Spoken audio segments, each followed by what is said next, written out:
नमस्कार दोस्तों, स्वागत है आपका स्टडी टू विन पॉइंट का ऑफिशियल यूट्यूब चैनल में। अभी हम बात कर रहे थे हमारे जबल नमस्कार दोस्तों, स्वागत है आपका स्टडी टू विन पॉइंट का ऑफिशियल यूट्यूब चैनल में। अभी हम बात कर रहे थे हमारे जबलपुर संभाग के मंडला ज़िले के बारे में। आज हम चर्चा करेंगे, तो चलिए आज हम आपको लिए चलते हैं हमारा एक और ज़िला, मंडला ज़िला, जो कि 1835 में सिवनी ज़िले की एक तहसील हुआ करता था। तो चलिए आज हम बात कर रहे हैं मंडला की, और ये मंडला को हम नदियों का द्वीप के नाम से भी जाना जाता है, और यह अल्प नगरीकृत जिला है, और ज़िले का प्रशासनिक मुख्यालय जो है वह मंडला में ही है। और देखिए यहाँ पे ये ट्राइब्स के लिए फेमस है मंडला ज़िला। यहाँ पे बैगा और गोंड जनजाति जो है वो ज़्यादा मात्रा में मिलती है। जब हम देखते हैं कि इसके उत्तर में जबलपुर ज़िला है, इसके पूर्व में डिंडोरी ज़िला है, इसके पश्चिम में सिवनी ज़िला है, और इसके दक्षिण में बालाघाट ज़िला है, और मंडला से ही हमें छत्तीसगढ़ की सीमा देखने को मिलती है, जो कि मवई थाना के जो हमारा मंडला ज़िला जो है वहाँ से मवई थाना एक मवई तहसील पड़ती है, और यहीं से हमको छत्तीसगढ़ का कबीरधाम ज़िला के साथ में जो है मंडला ज़िला अपना सीमा साझा करता है। और देखिए जब हम बात करेंगे यहाँ पे मंडला ज़िला की, तो यह आदिवासी जनसंख्या का बहुलता क्षेत्र है।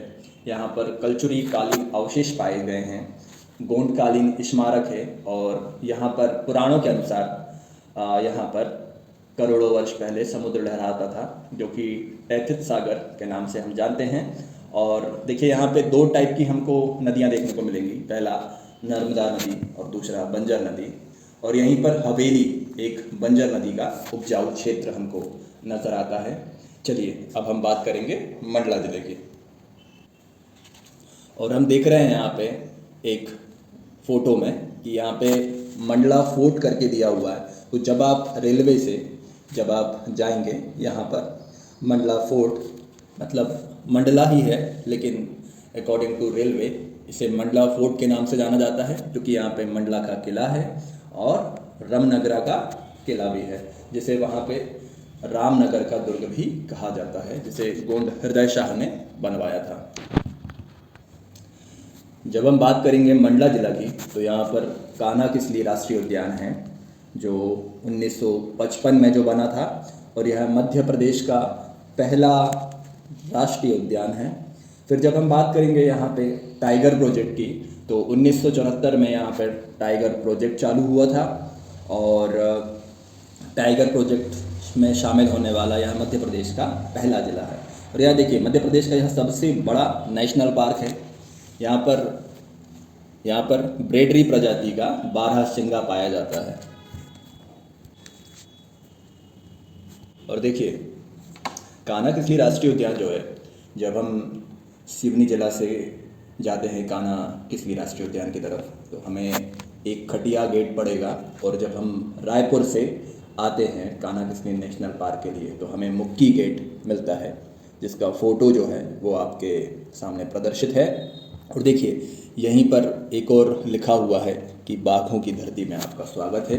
तो देखिए जहाँ पर आदिवासी जनसंख्या रहेगी वहाँ पर वन जो है वो ज़्यादा होंगे, और जहाँ पे वन होंगे ज़्यादा, क्योंकि आदिवासी बैगा गोंड जो लोग होते हैं वो लोग धरती को उर्वरता की देवी मानते हैं तथा उसकी पूजा करते हैं, तो वो लोग वनों को संरक्षित ज़्यादा मात्रा में करेंगे। और जब हम बात करेंगे कि कान्हा किसली राष्ट्रीय उद्यान की, तो यहाँ पर साल के वृक्ष पाए जाते हैं, और इस साल के वृक्ष की एक खासियत होती है कि यह जो है अपनी पत्तियों को कभी नहीं छोड़ता। और जब हम बात करेंगे पेंच राष्ट्रीय उद्यान की, जो कि सिवनी जिला में है, यहाँ पर सागौन के वृक्ष अधिकता में पाए जाते हैं, जो कि गर्मियों में अपनी पत्तियाँ छोड़ देते हैं।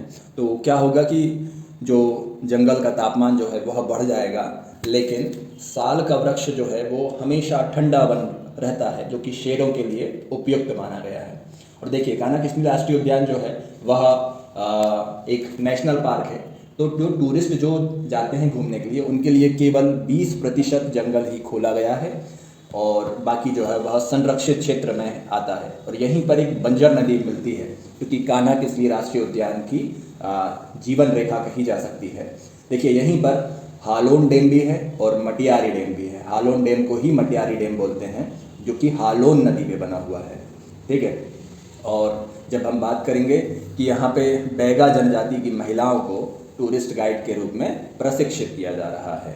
और कान्हा किसली राष्ट्रीय उद्यान जो है वह हम देख रहे हैं कि यह मंडला ज़िले में है, और नर्मदा नदी जो है वह मंडला ज़िले को 3 ओर से घेरती है।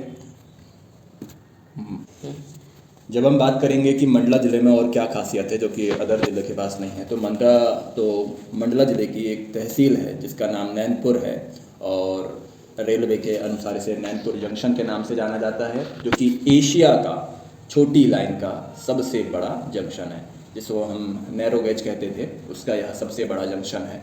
और अभी यहाँ पर काम चल रहा है रेलवे का, तो हम कह सकते हैं कि यह अपना कुछ ना कुछ जो है नाम होगा भविष्य में भी। और देखिए, यहीं से पहले सतपुड़ा की रानी, जिसे जो छोटी लाइन जिसको बोलते थे, और नैरो गेज जो थी रेल, वह नैनपुर जंक्शन में ही आती थी और फिर यहीं से वह मंडला की ओर प्रस्थान करती थी। चित्र आपके सामने प्रदर्शित है यह नैरो गेज का, तो आप देख रहे हैं, जो कि हमको डायग्राम में, जिसको छोटी लाइन के नाम से भी जाना जाता था।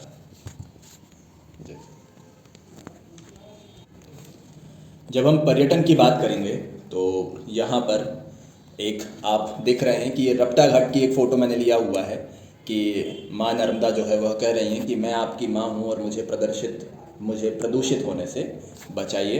तो यह जो है रपटा घाट, यह आपको मंडला ज़िले में मिलेगा। जब हम सिवनी की तरफ आते हैं तब हमें मिलता है, जिसका फ़ोटो जो है यह आपको प्रदर्शित है, यह देखिए। फिर उसके बाद में जब हम बात करेंगे कि सहस्त्रधारा जलप्रपात मंडला में है, और देखिए हमें सहस्त्रधारा जलप्रपात जो है वह 2 जगह मिलता है, पहला मंडला और दूसरा महेश्वर में।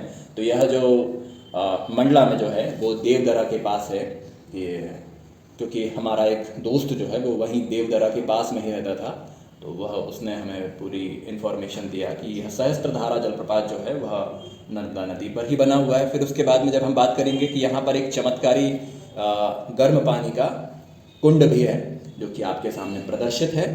और यहीं पर हमको जब हम बात करेंगे कि मोती महल है, रानी दुर्गावती का कार्य क्षेत्र भी रहा है, और रानी अवंतीबाई का कार्य क्षेत्र भी।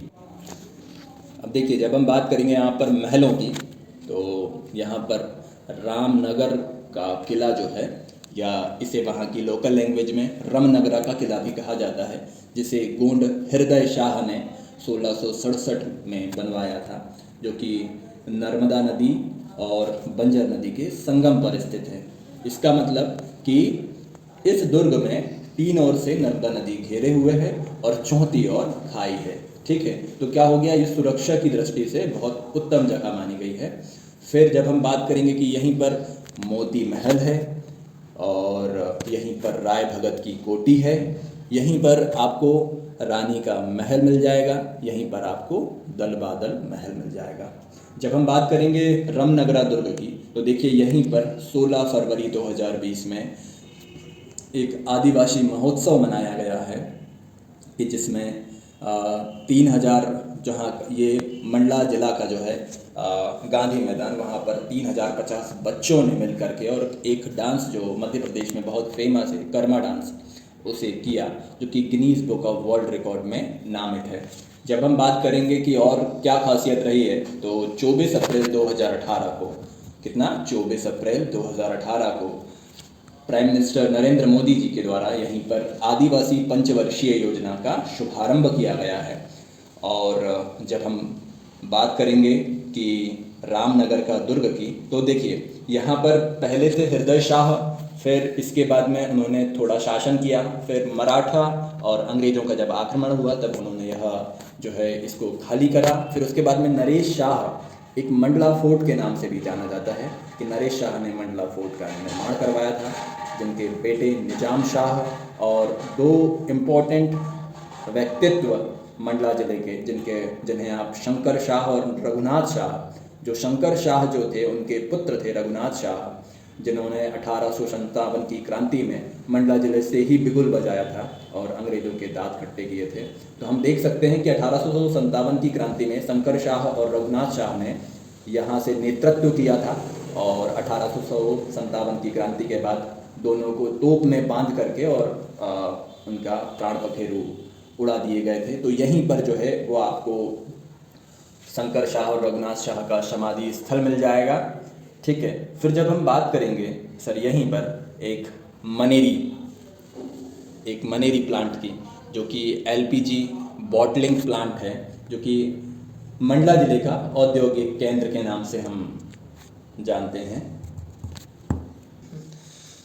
फिर देखिए यहाँ पर बैगा जनजाति और गोंड जनजाति के द्वारा शायद आपने एक नाम सुने होंगे अपने बड़े और बुजुर्गों से कि यहाँ पर कोदो और कुटकी का उत्पादन जो है वह भी किया जाता है। अब ये कोदो होता क्या है? तो कोदो एक उपेक्षित अनाज है जो कि शुगर फ्री चावल के तौर पर पहचाने जाने वाले कोदो को लोग भूलने लगे हैं। तो IUCN मतलब जो भी चीज़ें अगर विलुप्त होने की कगार पर होती हैं तो उन्हें जो है वो IUCN की सूची में रखा जाता है कि जिन्हें फिर प्रयास किया जाए कि इसे किसी तरह सुरक्षित रखा जाए। और आज मंडला जिले का देखिए आपके सामने चित्र प्रदर्शित है कि मंडला ऑर्गेनिक करके भी एक उत्पाद जो है हमारे यहाँ पर मिलता है कि जिसमें आपको बिस्किट्स मिल जाएंगी और बहुत सारी जो कि नेचुरल चीज़ें जिसको हम कह सकते हैं वह आपको मिलेंगी।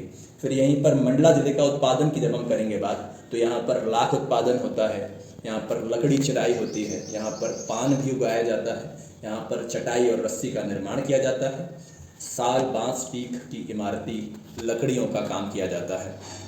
जब हम बात करेंगे कि मंडला जिले की तो यहीं पर एक स्थल है।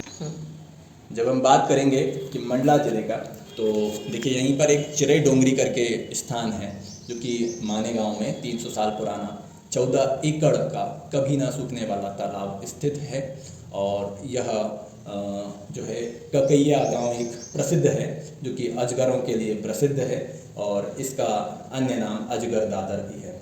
जब हम बात करते हैं कि भाई मंडला जिले का क्षेत्रफल कितना है तो यह टोटल क्षेत्रफल 5800 वर्ग किलोमीटर है और यहाँ की जनसंख्या 2011 की जनगणना के अनुसार 10 लाख करीब है और यहाँ पर जनघनत्व 182 है। यहाँ का लिंगानुपात बहुत ही अच्छा 1008 है, यहाँ का लिंगानुपात 1008 है। यहाँ पर तहसीलों की संख्या जब हम देखेंगे तो यहाँ पर 6 तहसील हैं, मंडला, नैनपुर, बिछिया, निवास, घुघरी और नारायणगंज।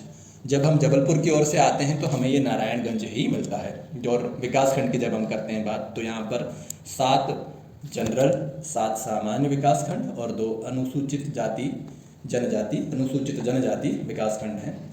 देखिए मंडला का पिन कोड की जब हम बात करेंगे तो 481-660 है। और यहाँ पर जब हम बात करेंगे कि एक सूरज कुंड भी है जहाँ पर हनुमान जी का मंदिर है। और जब हम बात करेंगे कि मंडला का तो यहाँ एक शनि मंदिर भी है और ब्रेडरी प्रजाति का बारहसिंगा हमको मंडला जिले में ही मिलेंगे। तो अगर आपको हमारी यह जानकारी अच्छी लगी है तो थैंक यू सो मच।